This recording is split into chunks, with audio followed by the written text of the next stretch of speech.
Bonjour à tous. L'histoire n'est pas une œuvre de fiction, elle est une réalité vécue dans le passé. Les découvertes, la création, la volonté, l'ambition, l'intention, bonne ou mauvaise, le hasard, les circonstances, l'amour même, façonnent ce monde. Libre à chacun d'agir ou de subir. Les hommes de quelque pays que ce soit écrivent chacun une petite histoire qui va alimenter la grande histoire. Et ces hommes et ces femmes, ce sont nos ancêtres, connus ou inconnus. Notre invité de ce jour a, lui, la chance de les connaître. Il est même remonté au Moyen-Âge et a découvert une extrême diversité de familles. 4 sortes de noblesse, des militaires de tout grade, des chapeliers, des boulangers, des meuniers et beaucoup de paysans. Malgré tous ces contrastes, ces familles convergent et à force d'alliances et de mésalliances réussissent une synthèse. Et cette synthèse, c'est notre histoire de France. Donc notre invité, Nicolas Saudray. Nicolas Saudray, bonjour. Bonjour. Merci d'avoir répondu à notre invitation. Alors vous êtes normand d'origine, puisque né à Bayeux, on va dire ça, mais nous allons le voir, vos origines sont très diverses. Vous êtes haut fonctionnaire, fait Sciences Po, l'ENA, et vous avez mené une carrière d'inspecteur des finances. Mais parallèlement, vous avez exercé en tant que bénévole dans le monde de la culture, à la Bibliothèque nationale. Vous étiez président du conseil d'administration, mais aussi médiateur du livre, et vous avez présidé la commission de terminologie de l'économie et des finances. Et enfin, vous êtes romancier et essayiste, auteur d'une quinzaine d'ouvrages. Alors je vais en citer 3, 4 parce qu'ils ont figuré dans les sélections du Goncourt. La Maison des prophètes, paru au Seuil en 1984, qui raconte la construction d'une mosquée par un architecte chrétien dans un pays du Moyen-Orient. Également, Dieu est-il gentilhomme, toujours au Seuil en 1986. Là, ça raconte l'histoire de l'ordre de Saint-Jean de Jérusalem avant la Révolution française. Napoléon au Brésil, chez Michel de Maulle en 2019. Puis je vais citer également Nous les dieux. C'est une réflexion, un essai sur le sens de l'histoire. Donc finalement, on peut vous présenter comme un philosophe de l'histoire ? On peut. Si ça vous va. Alors, je vous reçois aujourd'hui pour un livre assez étonnant. L'histoire de France vécue par 12 familles, qui vient de paraître chez Edisens. Alors, quand je disais étonnant, c'est que ces 12 familles, finalement, n'en composent qu'une seule, et c'est la vôtre. Oui, elles n'en composent qu'une, mais après tout un travail de fusion et d'élaboration, parce qu'au départ, elles sont complètement différentes, aussi bien par les professions que par les régions, et même que par les religions, parce qu'il y a une forte quote-part de protestants. Puis ça finit quand même par fusionner en une synthèse bien française. Alors, donc une première question, pourquoi écrire un tel livre ? Est-ce que finalement, l'histoire de votre famille, enfin, ou de vos familles, est susceptible d'intéresser tout le monde, et pourquoi ? J'ai voulu montrer que l'ancienne société française n'était pas du tout cloisonnée comme on le croit d'habitude. C'était pas du tout une société de caste. Elle était assez ouverte et ça circulait dans les deux sens, des ascensions, des descentes sociales, des mésalliances assez nombreuses. J'ai voulu aussi montrer que nos ancêtres avaient connu une série d'épreuves absolument sans comparaison avec ce que nous vivons aujourd'hui et qu'ils avaient quand même tenu le coup. Et donc c'était une belle leçon pour nous. Puis il faut dire aussi que depuis que je suis enfant, je me suis toujours intéressé aux histoires de famille. J'avais une grand-mère un peu érudite qui aimait bien raconter des histoires. Et puis je peux peut-être vous livrer une anecdote. Le frère de cette grand-mère mon grand-oncle s'appelait Paul Saudray. C'était un garçon brillant qui était dans les affaires. Il aidait son père à gérer une entreprise d'exportation, ce qui était assez rare avant la guerre de 14. Il n'avait pas fait d'études supérieures parce qu'à l'époque, on entrait dans les affaires après le bac. On n'avait pas besoin d'études supérieures, mais il avait fait des stages à l'étranger et il parlait couramment anglais et allemand, ce qui était assez rare à l'époque. Puis vient la guerre de 14 et avant de partir, il fait une petite lettre qu'il confie à sa fiancée, il avait 30 ans, et qui dit à remettre à mes parents si je me fais tuer. Alors la lettre, je l'ai parce que ma grand-mère me l'a donnée. Il a été tué en 1915 près de Baccarat. Et la lettre, je la résume. Mes chers parents, je vous remercie du fond du cœur pour l'excellente éducation que vous m'avez donnée. Détruisez, s'il vous plaît, toutes mes correspondances privées qui sont dans ma chambre. Donnez ma bicyclette à un de mes amis. Je meurs en chrétien. Bon, alors ça c'était un choc pour moi. Je me suis dit, il faut absolument que je fasse revivre tout ça. Bien. Alors qu'à travers l'histoire de ces familles, finalement, c'est l'histoire de France que nous découvrons. Et vous employez un terme qui m'a beaucoup plu, mais que vous allez peut-être nous expliquer un peu mieux. Vous dites, c'est l'histoire de France vue d'en dessous. Je trouvais ça... oui, vu par des humbles qui chacun essaye de tracer leur route, et puis c'est l'agrégation de tout ça qui fait l'histoire de France. Alors il y a quelques personnalités un peu distinguées qui se détachent du lot. Oui, mais qui ne sont pas des célébrités. Qui ne sont pas à part Éric Satie, mais qui n'était pas, qui était un compositeur et non pas un homme politique. Donc c'est la masse des humbles ou des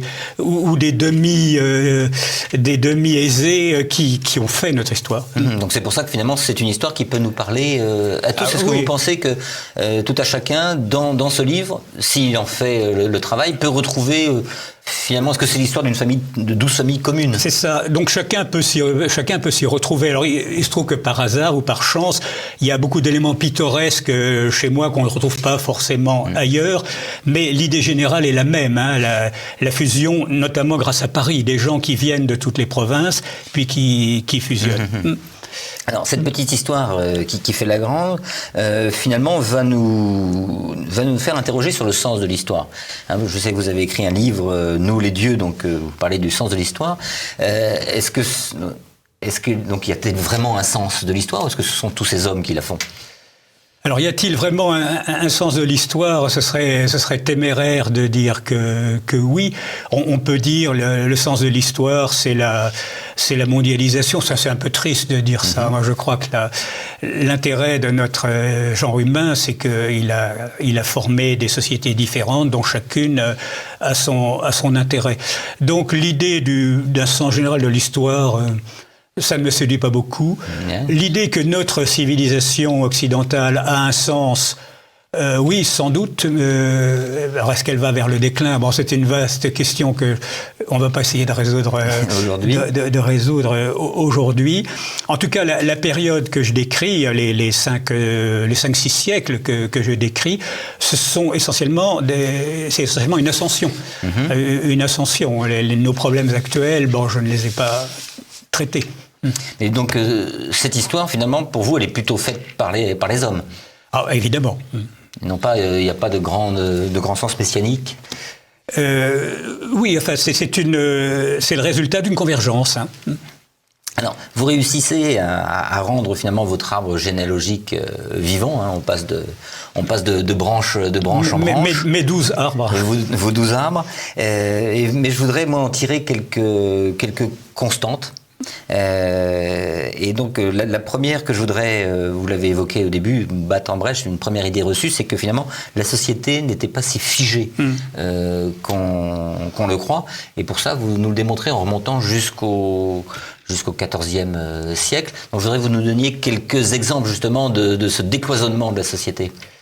Bien, on voit un peu partout, dans toute la France, et pas seulement chez moi, des gens qui s'élèvent, qui franchissent les barrières sociales. Et l'ascension, elle peut être envisagée de deux manières. Habituellement, on dit, bon, il y avait des paysans, ils sont devenus commerçants, artisans, cadres. Bon, ça, c'est une forme d'ascension. Et puis, il y a une autre approche qui est celle des démographes, des statisticiens. Ils disent, il y a une échelle sociale, il y a 10% de gens en haut, il y a 10% un peu plus bas, il y a 10% tout en bas. Et à chaque époque, il y a des gens qui partent du 10% inférieur et qui montent. Voilà l'ascension sociale. Mais alors, je dis, s'il y a des gens qui montent, mathématiquement, il y en a d'autres qui descendent. Sinon, ce ne serait plus une échelle sociale et tout le monde se trouve en haut. Et c'est une chose qu'on oublie généralement dans les discours sur ce sujet, que j'ai essayé de rappeler. Je donne un exemple de chute. La famille de la Saudrais, qui était des petits nobles bretons, mais très anciens, remontant au Moyen-Âge, du pays de l'Orient. Ils quittent le pays de l'Orient, ils vont vers la pointe de la Bretagne, à Saint-Paul-de-Léon. Ils sont pas très riches, mes ancêtres sont des cadets, donc des cadets d'une famille un petit peu pauvre. Un beau jour, un jeune homme qui s'appelait de la Saudrais décide de quitter son domicile à Saint-Paul-de-Léon, un peu contre l'avis de son père. Son père était un ancien militaire. Il quitte le domicile, il va à Brest, il s'engage dans la marine royale qui était quelque chose de tout à fait brillant et célèbre et qui attirait les jeunes gens. Mais il n'a aucune formation, donc il est sous-off, quartier-maître. Ouais. Il rencontre une jeune fille tout à fait plébéienne qui ne savait même pas écrire. Il décide de l'épouser et à l'époque, jusqu'à l'âge de 30 ans, on ne pouvait pas se marier sans l'autorisation paternelle. Alors il savait bien que son père refuserait l'autorisation. Il a dit au curé, « Monsieur le curé, mon père est mort ». Et c'était faux. Et il a épousé cette jeune fille et il est resté quartier-maître. Et il ne s'est pas appelé de la Saudrais, mais Saudrais tout court. Voilà un exemple de descente sociale. Et il y en a plusieurs autres dans mon livre. Et alors, vous venez de parler d'alliance et de mésalliance également. Alors en voilà une, ce cadet de noblesse qui épouse... D'autres exemples de mésalliance? Eh bien, un exemple qui a été une mésalliance heureuse. Mon arrière-grand-père, Henri Saudrais, revenu d'une famille qui avait... C'était les descendants de ce garçon dont je viens de vous parler, du quartier-maître de Brest. Les Saudrais étaient partis au Brésil parce qu'ils étaient pauvres, ils voulaient faire fortune, font fortune, reviennent ruinés, notamment à cause d'une épidémie de fièvre jaune qui avait tari leur clientèle, ils avaient un hôtel de grand luxe. Arrive mon grand-père en France, tout petit garçon, éduqué pauvrement, parce qu'il n'y avait plus d'argent. Il doit cesser ses études à 14 ans. À 14 ans, il est embauché comme saute-ruisseau, c'est-à-dire comme commissionnaire dans une entreprise. Et puis, il se débrouille, c'est un jeune homme très, très débrouillard. Et arrivé à 25-26 ans, il demande la main d'une jeune fille qui était la fille d'un directeur au ministère des Finances. Donc, cas de mésalliance flagrante. Et le père de la jeune fille, directeur au ministère des Finances, dont je descends aussi, a été un homme assez intelligent pour passer outre à la différence de fortune. Il a compris que ce garçon était quelqu'un d'intelligent et qui allait assez loin. Il a accordé sa fille. Et Henri Saudrais a donc fondé pratiquement la première maison d'exportation en France. Et c'était lui le père de ce Paul Saudrais qui a été tué en 1915. Parlé tout à l'heure, oui. Alors justement, on va maintenant parler un peu, décrire ces familles. Donc il y en a 12. Oui, il y en a 12 plus des collatéraux. D'ailleurs, si on les compte bien, on arrive à plus. Est-ce que vous pouvez nous aller rapidement, une par une, nous donner les grandes lignes? Alors, je commence par les plus anciennes. Alors, il y a une famille... Quand vous dites les plus anciennes, c'est parce que c'est là où vous avez trouvé oui, les familles qui sont connues, parce que toutes les familles remontent à Adam et Ève, mais disons qu'ils sont connus depuis très longtemps. La famille Euzé, c'est du Cotentin. Le premier Euzé connu, c'est début 15e. Il gérait les biens de l'abbaye du Veu, qui était une très belle abbaye près de Cherbourg, en dehors des murs, et il était noble. Il a été reconnu comme noble. Alors, je ne sais pas trop comment il a été anobli. À l'époque, l'anoblissement pouvait se faire par consentement social.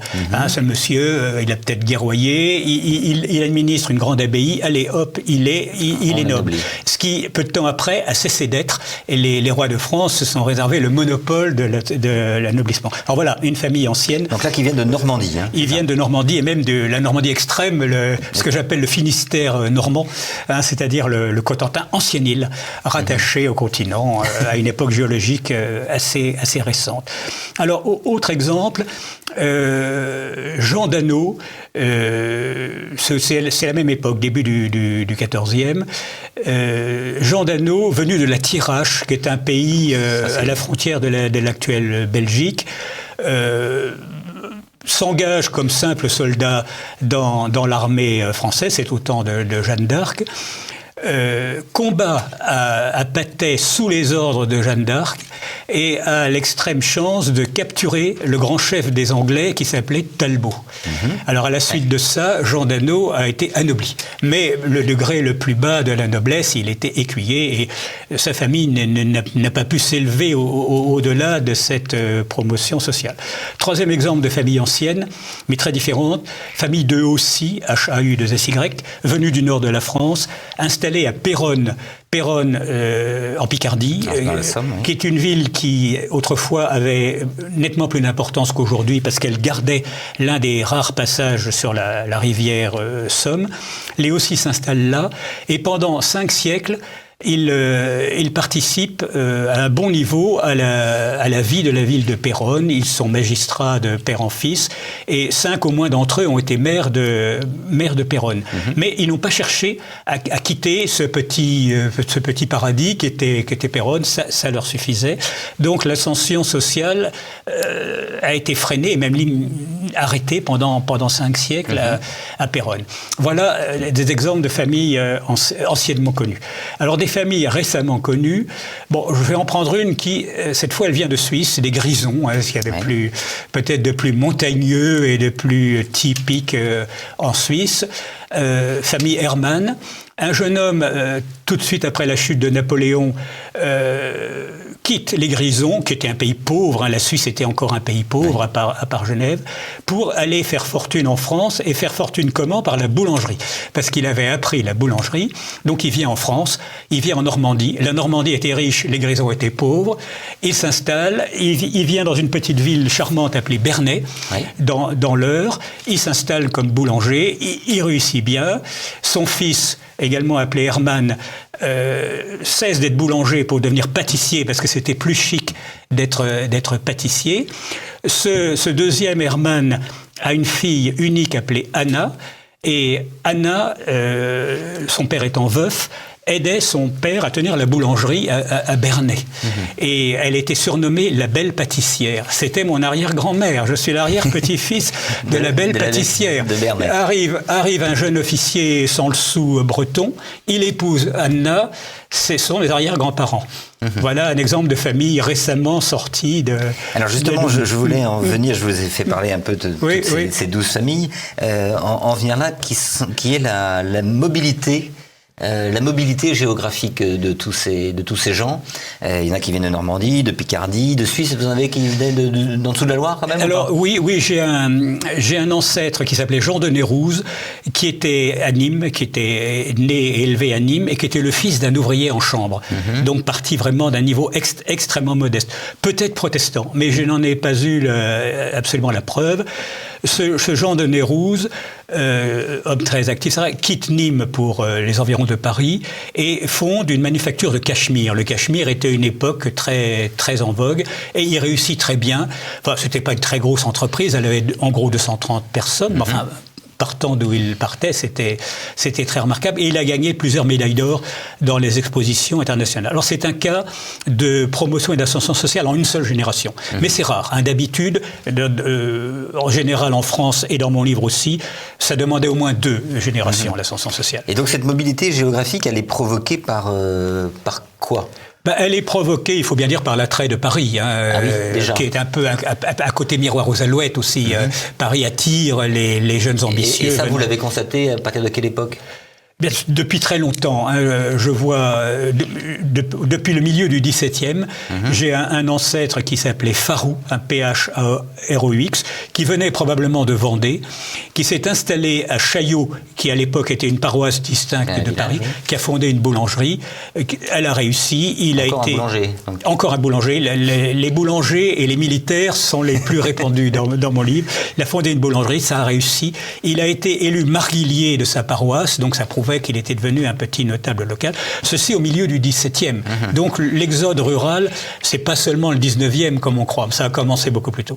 Donc ça, vous le constatez vraiment dans toutes les familles, ça a bougé. Il y a une prépondérance XIXe, mais il y a bien d'autres cas. Et alors ces 12 familles, elles commencent à se réunir à partir de quelle époque?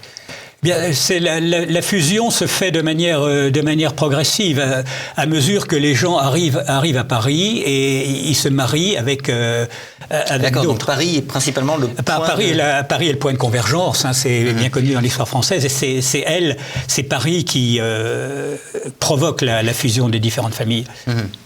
Il n'y a pas jamais de déplacement dû, je sais pas, la pauvreté par exemple, rechercher... Je viens d'en citer un quand même, qui n'était pas directement Paris, ce Hermann des Grisons. Oui, là, c'est la pauvreté, il n'est pas allé à Paris, il est allé à Bernay.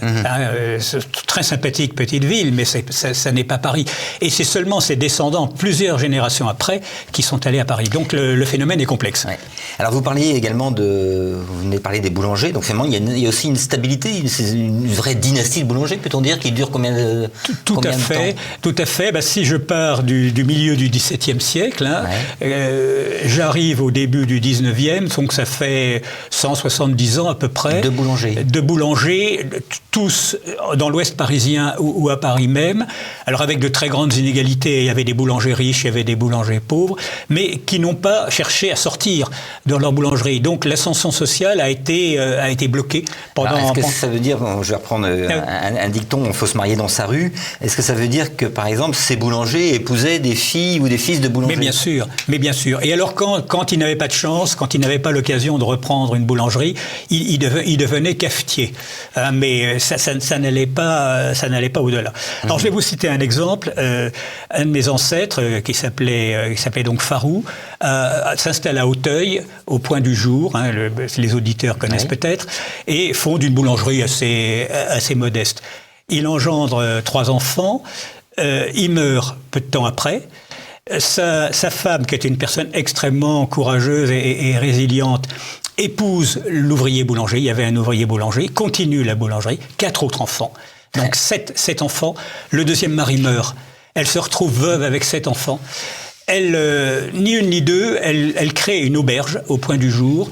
Et d'après des témoignages de voyageurs que j'ai retrouvés, c'était pas si mal que ça. C'était pas une gargote. Et jusqu'à l'âge de près de 80 ans, elle gère sa gargote et elle arrive à élever ses 7 enfants. Donc finalement, elle a refait 2 mariages après. 2 mariages. Elle a épousé 2 boulangers successifs. Finalement, gardé son affaire. 2 boulangers successifs. Puis ensuite, elle a pas pu continuer la boulangerie. Elle s'est mise aubergiste. Donc il y a eu un virage. Mais donc elle se marie finalement pour garder ses affaires. Mais absolument. Oui. Et c'était la règle à l'époque. Les mariages. Je parlais dans mon introduction d'amour. Oui. Est-ce que vous avez des traces de vrais mariages d'amour? Alors, je vais vous en donner une, mais il faut dire que dans l'ensemble de la France, c'est confirmé par mon livre, les mariages étaient avant tout gouvernés par des considérations d'ordre matériel. C'était pas un jeune homme qui épouse une jeune fille, c'était une famille qui épouse une autre famille. Et alors j'ai un exemple, mais tout à fait à la fin de cette période, dans les années 1900, où l'amour a triomphé. Le chapitre s'appelle « Le triomphe de l'amour », c'est un titre que j'ai emprunté à Marivaux, mais le sujet est assez différent. Alors de quoi s'agit-il? Il y avait un assez riche propriétaire foncier en Normandie qui avait 2 filles. Arrive un jeune officier sans le sou qui demande la main d'une des filles. Et le propriétaire foncier lui dit: non, cher ami, vous êtes quelqu'un de très bien, vous êtes le fils de la belle pâtissière, et c'est quand même assez différent de ma famille à moi, donc désolé, mais je ne peux pas. Et j'ai trouvé à ma fille un autre mari. Donc il impose à sa fille un autre mari qui était pas si mal, mais enfin c'était pas lui qu'il aimait. Et puis par accident, ce mari avait une santé extrêmement délabrée, ce qui avait été caché à sa jeune épouse. Il meurt en laissant sa jeune épouse avec 2 enfants à peine nés. Le militaire revient d'Indochine où il était allé, demande une 2e fois la main de la belle, et là le propriétaire foncier s'est dit: elle a 2 enfants, c'est une chance qu'il y ait encore ce jeune homme, je suis obligé d'accepter. Donc il a accepté cette mésalliance parce qu'il y avait une très grande différence de fortune, et c'est l'amour qui a triomphé pour une fois. Et d'ailleurs ils n'ont pas eu à le regretter, parce que le jeune officier sans le sou est devenu général de brigade. On constate d'ailleurs également les âges, les différences d'âge. C'est vrai que les garçons se marient beaucoup plus tard que les filles. Il y avait couramment dans l'ancienne France un décalage de 5, 6, 7 ans entre les deux. Il fallait que les hommes aient eu une situation déjà pour pouvoir prétendre. Et les hommes se mariaient couramment à 30 ans. Alors, est-ce que vous avez également observé des périodes clés, des périodes de changement, de bouleversement qui pourraient s'appliquer à l'ensemble de la population? Il y a une période clé qui est dans l'ensemble de la France, et pas seulement dans mon livre, qui est la Révolution Napoléon. Ça a fait sortir un certain nombre de jeunes gens un peu ambitieux du milieu où ils se trouvaient un petit peu enfermés, et ils se sont engagés. Ils se sont engagés dans l'armée, puis ensuite ils ne sont pas revenus au point de départ, et leurs descendants ont continué. Par exemple, la famille Cahard, paysans assez modestes des Ardennes, L'un d'eux s'engage à la Révolution, fait quelques années dans l'armée, ensuite devient maître de poste à chevaux, parce que le fait d'avoir été soldat dans la cavalerie lui donnait priorité pour devenir maître de poste, qui était déjà à un niveau assez élevé. Et puis le fils de ce maître de poste devient colonel, et puis ainsi de suite, ça continue dans l'armée. Donc c'est la Révolution qui a fait partir ce garçon du nid où il était. Et il y a comme ça 2 ou 3 autres exemples dans mon livre. D'accord, oui, donc vous avez pu constater que l'armée, la guerre, finalement, jouent un rôle dans l'ascenseur social. La guerre, pas forcément. La Révolution et l'Empire, oui, parce que ça a déraciné beaucoup de gens. Je reviens à mes boulangers Farou. L'un des fils de cette courageuse boulangère aubergiste veut quitter ce milieu familial un petit peu étriqué, s'engage dans l'armée, combat donc dans les armées napoléoniennes, est très déçu par le retour des Bourbons, et avec un bon nombre de camarades s'en va pour le Brésil. Il y a eu une émigration contrôlée. Et là, il s'est enrichi, il a construit un hôtel pour voyageurs absolument magnifique, puis il est revenu ruiné. Mais là, on voit là encore, c'est Napoléon qui a affranchi ce jeune homme ambitieux de son milieu familial sympathique, mais un peu renfermé. D'accord. Et est-ce que, économiquement, le 19e siècle, et puis l'apparition du libéralisme, est-ce que ça a eu des conséquences sur les familles? Enfin, est-ce qu'il y a eu un embourgeoisement? C'est évident. Il y a eu un embourgeoisement. Il y a eu des gens qui ont fait fortune assez facilement. Je vous ai pris l'exemple de l'industriel du Cachemire, parti de presque rien. Son gendre, qui était un grand propriétaire foncier, s'est également enrichi beaucoup. Et puis en contrepartie, des ruines, parce que les affaires étaient nettement plus dangereuses qu'aujourd'hui. C'est une époque où tout était permis, mais on pouvait se casser la figure. On avait vite fait de se casser la figure. C'est ce qui est arrivé au Brésil, mais même en France, l'industriel du Cachemire, il a eu une fin de vie un peu difficile.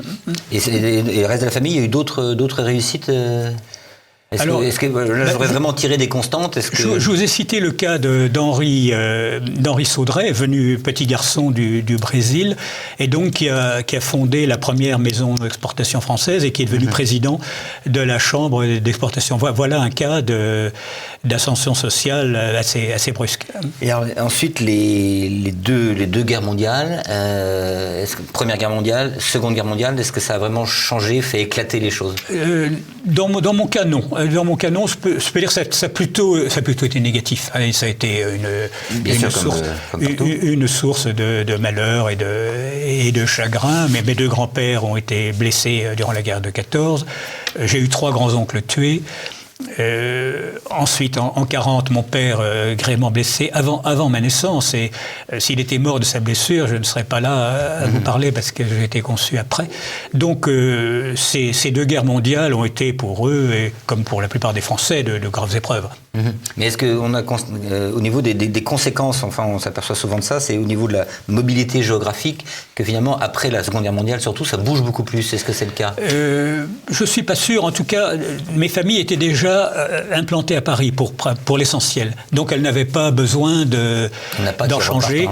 C'était des familles militaires, alors on partait en garnison, on faisait une garnison, une deuxième, une troisième, et puis à la retraite on revenait à Paris, voilà, comme ça s'est passé. D'accord. Alors on constate donc ces 12 familles, aujourd'hui il n'en reste plus que... Il n'en reste plus que 3 ou 4, oui.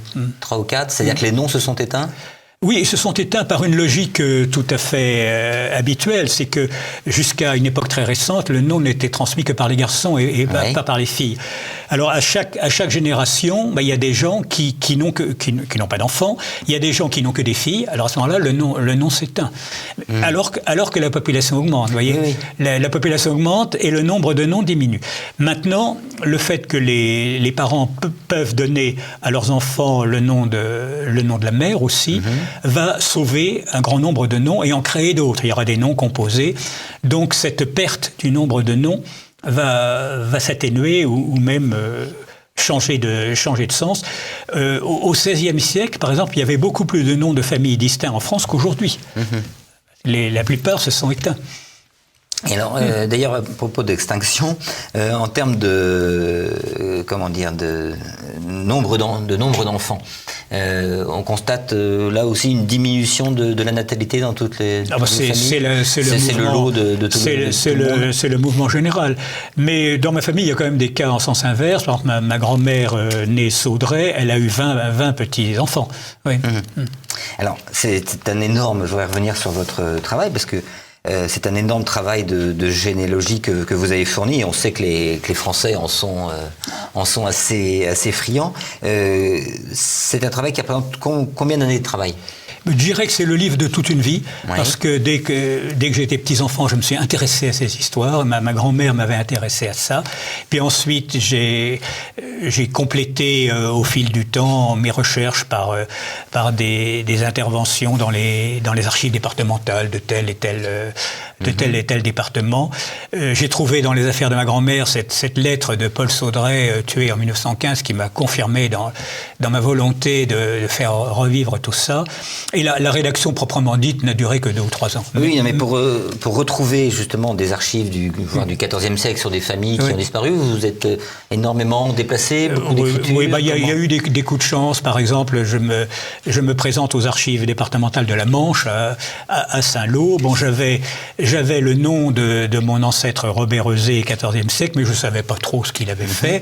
Je fouille dans les livres qui étaient à l'édition du public. Je trouve qu'il avait géré les biens de l'abbaye du Vœu pendant un certain temps. Bon, de même pour la famille Saudray, je croyais que les Saudray étaient à l'origine des paysans bretons. Et puis une excellente dame Saudray, qui n'est pas forcément ma cousine d'ailleurs, m'écrit en disant, mais vous savez, vous descendez de la famille de la Saudray, nobles qui ont perdu leur noblesse et qui remontent au Moyen-Âge. Vous voyez, donc j'ai bénéficié de quelques coups de chance. Et votre ancêtre qui lui a combattu aux côtés de Jeanne d'Arc, vous l'avez retrouvé comment ? Eh bien, je l'ai retrouvé parce que j'avais une biographie d'un de ses descendants.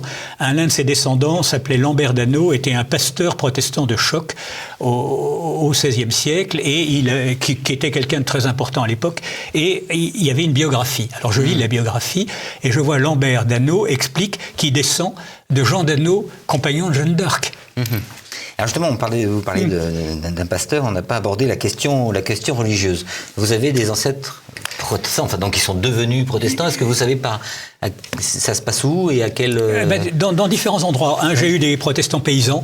Le pays de Sedan. Sedan a longtemps été une métropole protestante avec une académie protestante. La famille de la Tour d'Auvergne, les Bouillons. Bon, j'ai eu la petite noblesse de Caen aussi, qui était presque entièrement protestante, soutien de Henri IV. Et puis j'ai sans doute aussi des protestants du Midi, Jean de Nérouze, industriel du Cachemire. Alors je vais vous raconter une anecdote sur les protestants des Ardennes, milieu 18e, un Cahar, qui est un de mes ancêtres, passe dans la nuit avec une petite charrette sur laquelle se trouve le corps de son père, qui vient de mourir, et frappe à la porte du curé en disant « Monsieur le curé, j'aimerais bien que vous enterriez mon père ». Le curé dit « Mon brave, c'est pas possible parce que ton père était un parpaillot ». Donc il ne s'était pas converti après la révocation de l'édit de Nantes. Mon ancêtre continue avec sa petite charrette, frappe à une deuxième église, pareil, une troisième, pareil, et enfin il enterre son père dans un champ, parce qu'il ne pouvait pas l'enterrer ailleurs. Et je descends de ces deux, de l'homme qui était dans la charrette et de l'autre. Donc les protestants ont subi quand même pas mal de pression, de mauvais traitements et autres, qui les ont amenés petit à petit ou bien à émigrer, ou bien à devenir catholiques, sauf quelques îlots comme Nîmes, Montpellier, les Cévennes. Et à propos d'immigration, vous avez beaucoup de vos ancêtres qui ont fait, si je puis dire, des branches en Amérique. Alors il y a eu le Brésil, tentative manquée. J'ai des cousins américains. Il y a à deux reprises des membres de ma famille qui sont allés fonder des foyers aux États-Unis. Alors, vous posez la question, comment nos ancêtres ont-ils pu résister à la série de calamités qui s'est abattue sur eux? Cette série de calamités, vous la faites remonter la guerre de Cent Ans, qui était horrible. Et puis ensuite les guerres de religion, les guerres mondiales. La guerre de 70 a été assez méchante pour la plupart de nos compatriotes.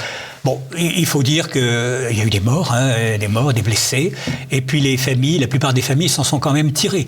Alors, je pense que c'est dû et on ne compte pas les maladies, enfin, les pestes. Les maladies qui ont souvent fait plus de morts que la guerre, notamment en 70. Les gens sont morts du typhus ou de la variole beaucoup plus que des balles tirées par les Prussiens.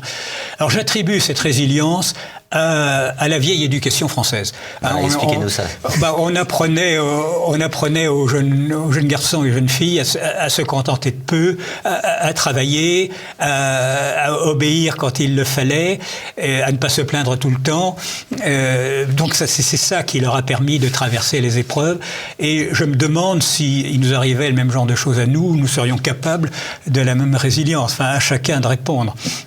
Mais écoutez, nos téléspectateurs y répondront peut-être. Nicolas Saudray, merci infiniment. Donc, votre livre paru chez Edicence, Histoire de France vécue par 12 familles. Et je vous le dis, c'est vraiment une histoire qui nous parle à tous.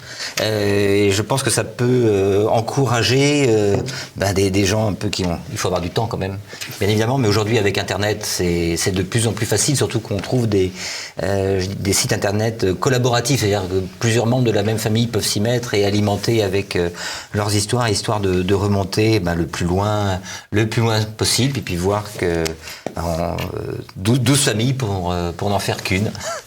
Merci. Merci à vous. Avant de nous quitter, je vous propose une bande dessinée à découvrir. Elle raconte l'histoire du conquistador Hernán Cortés, plein de fougue et d'ambition, qui prend pied sur le territoire qui deviendra plus tard le Mexique. Moctezuma II, l'empereur des Aztèques, se demande s'il s'agit enfin du retour du dieu Quetzalcoatl, le serpent à plumes. Mais il ne se doute pas qu'en quelques années, c'est toute la civilisation aztèque qui va disparaître. Le scénariste Christian Chavassieux, en alternant les points de vue de Cortés et de Moctezuma II, expose parfaitement le contexte. On découvre que c'est en utilisant les conflits entre les différents peuples autochtones que la petite armée espagnole va faire tomber un immense empire. Notons le beau dessin de Cédric Fernandez qui, par un trait réaliste et précis, reconstitue à merveille Tenochtitlan, la capitale aztèque. C'était Passé Présent, l'émission historique de TVL, réalisée en partenariat avec la revue d'histoire européenne. Nous allons maintenant retrouver Christopher Lannes et la petite histoire. Mais avant, surtout n'oubliez pas de cliquer sur le pouce levé sous la vidéo et de vous abonner à notre chaîne YouTube. Merci et à bientôt.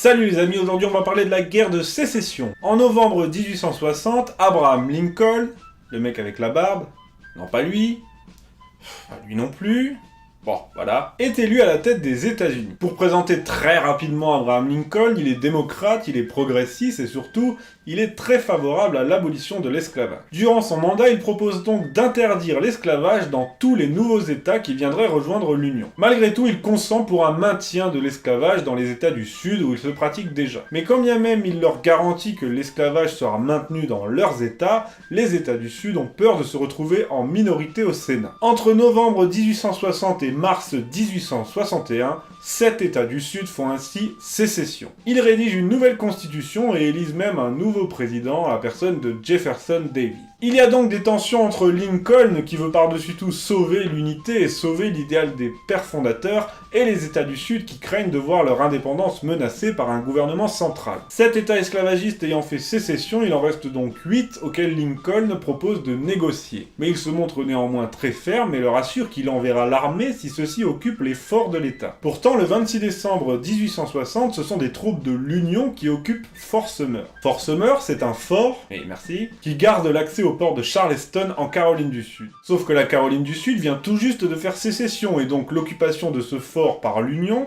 est là pour faire pression sur les sudistes. Le 11 avril 1861, le fort est sommé de se rendre, ce qu'il refuse. Le 12 avril, donc le lendemain, Jefferson Davis ordonne d'ouvrir le feu sur le fort et c'est la guerre qui commence.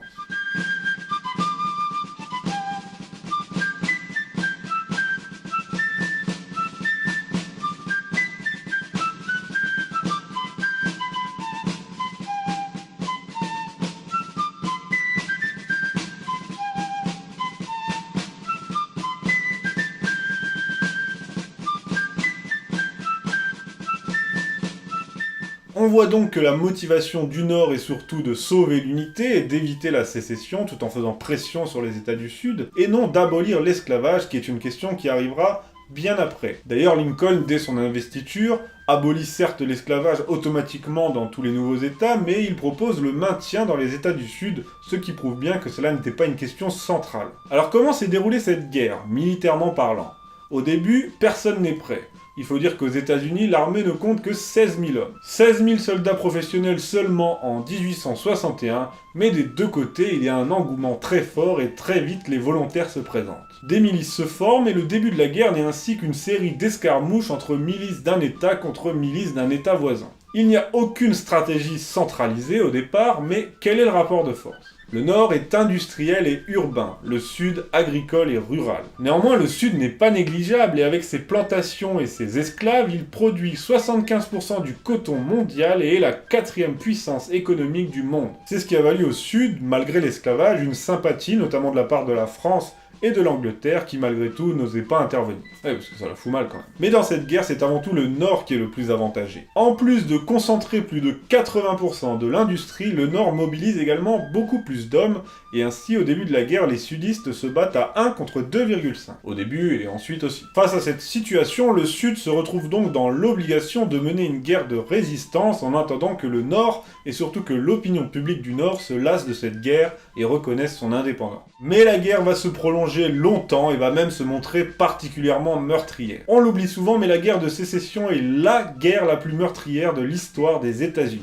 La guerre de Corée, c'est 37 000 morts côté américain. La guerre du Vietnam, 58 000. La Première Guerre mondiale, 120 000, et la Deuxième Guerre mondiale, environ 400 000. La guerre de sécession, elle, qui est une guerre civile américaine, a fait entre 620 et 850 000 morts. Comment expliquer cette boucherie? Eh bien tout d'abord l'absence de tactique et de stratégie centralisée, mais aussi l'amateurisme des participants. Ils n'étaient pas très bien formés et utilisaient des manuels de guerre du siècle précédent.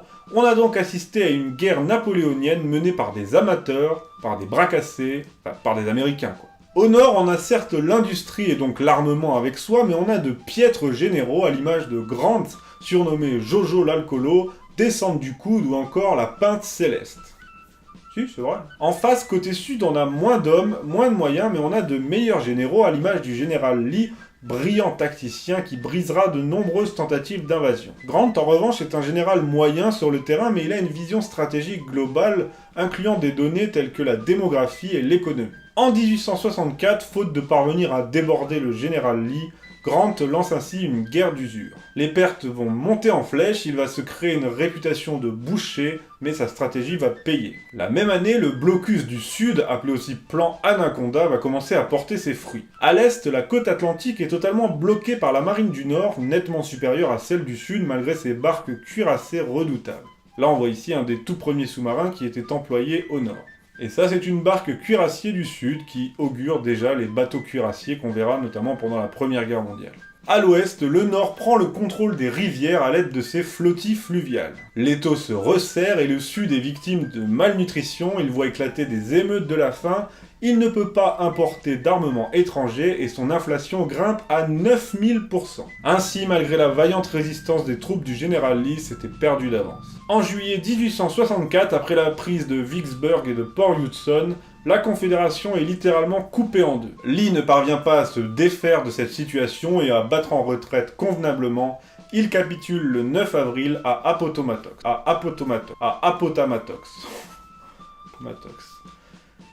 Lee ne parvient pas à se défaire de cette situation et il capitule le 9 avril à Appomattox.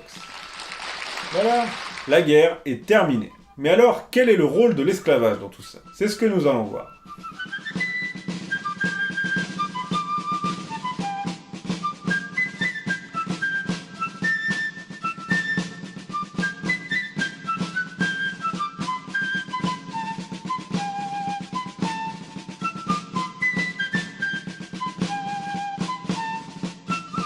La guerre de sécession est-elle une guerre pour l'émancipation des Noirs? Mais non, mais pas du tout. Ce qu'il faut bien comprendre, c'est que l'esclavage est un objectif stratégique avant d'être un but de guerre. Aussi, comme on l'a vu, il ne déclenche pas directement la guerre, c'est la sécession et la volonté de Lincoln de préserver l'Union qui déclenchent la guerre. La question de l'esclavage aura mis le feu aux poudres et alimenté toutes les passions. Après l'indépendance des États-Unis, il y a déjà une fracture nord-sud et de nombreuses tensions sur la question des Noirs. Entre 1780 et 1801, les États du Nord abolissent l'esclavage. En revanche, au Sud, l'esclavage est toujours pratiqué, alors on peut en penser ce qu'on veut moralement, mais à l'époque, c'était un outil de production qui garantissait la stabilité totale de l'économie. Au Nord, la question était déjà tranchée sous la pression de groupes religieux chrétiens qui appelaient au principe d'égalité entre tout homme. Mais au Sud, c'est différent. Et à travers cette question épineuse et condamnable moralement, le Nord va sans arrêt faire pression sur le Sud, et notamment comme on l'a vu avec cette loi qui oblige tous les nouveaux États qui entrent dans l'Union à abolir automatiquement l'esclavage. En 1820, le Congrès vote ce qu'on appelle le compromis du Missouri. Il stipule que l'esclavage sera désormais interdit dans tous les États situés au nord du parallèle 36-30 et autorisé dans tous les nouveaux États situés au sud de ce parallèle. En 1850, on fait un nouveau compromis. D'un côté, les nouveaux États qui entrent dans l'Union auront le libre choix sur la question de l'esclavage, et de l'autre, le Nord garantit au Sud qu'il lui renverra tous les esclaves qui ont fui le Sud pour aller se réfugier au Nord. Mais ce qui apparaît comme un compromis va galvaniser les tensions, notamment à chaque fois qu'un nouvel État entre dans l'Union. On voit ainsi que c'est la question de l'esclavage, en tout cas utilisée comme argument moral par le Nord, qui est au cœur des tensions. Mais c'est bien la sécession et ses réalités économiques et la rivalité nord-sud qui déclenchent la guerre. D'ailleurs, la première année du conflit, la question de l'esclavage est mise totalement entre parenthèses, et elle ne sera mise sur le devant de la scène par Lincoln que lorsque celui-ci aura pris conscience qu'aucun compromis n'était possible entre les deux camps. Ainsi, en juillet 1862, l'esclavage devient un but de guerre. Mais un but de guerre stratégique. Pour le Nord, l'émancipation est un habile moyen de priver le Sud de son principal outil de production, mais il est aussi un moyen de faire des 3,5 millions d'esclaves du Sud de potentiels candidats à la rébellion, ou même mieux, à l'engagement dans les rangs de l'armée du Nord. En revanche, l'opinion publique du Nord, elle s'en contrebalance un peu de la question noire, en effet elle est plus attachée à l'union qu'à l'abolition. Et le Sud va profiter de ça, puisqu'il va mener une guerre de résistance, en espérant que l'opinion publique du Nord fasse pression sur ses dirigeants pour arrêter cette guerre menée pour les Noirs. Et il n'aura pas tort de mener cette stratégie. En juillet 1863, après une nouvelle conscription, on lynche des Noirs à Baltimore, Boston et New York. Et même en 1864, lorsque Grant mène sa guerre d'usure et enregistre des pertes phénoménales, l'opinion publique dénonce la négromania de Lincoln pour laquelle des Yankees meurent sur le sol américain. Mais pour Lincoln, la question ne se pose pas, ne se pose plus. 130 000 Noirs combattent dans les rangs de son armée. Ce sont les victoires de Sheridan à la fin de la guerre qui sauveront Lincoln, et même après la victoire, Lincoln, qui était très engagé sur la question de l'abolition, n'était pas si populaire que ça au sein des civils, avec seulement 54% d'opinion favorable. Et d'ailleurs, c'est pas la fin de la guerre qui mettra un terme à la question noire, parce qu'après l'abolition de l'esclavage est venu le temps de la ségrégation. Et les Noirs devront même attendre 1964 pour accéder à l'égalité politique. On a vu mieux comme abolition. Pour ce qui est des conséquences politiques, eh bien on peut l'observer encore aujourd'hui, la fracture nord-sud n'est toujours pas refermée. On a toujours au sud de nombreux États dont la population conteste le pouvoir de l'État fédéral. On voit donc que cette guerre était peut-être inévitable au vu des tensions qui existaient entre le nord et le sud, mais elle ne les a pas réglées, et elle n'a même pas réglé immédiatement la question noire. Merci à tous d'avoir suivi cet épisode, je vous dis à bientôt pour de nouvelles aventures, on va cette fois revenir à l'histoire de France sur TV Liberté.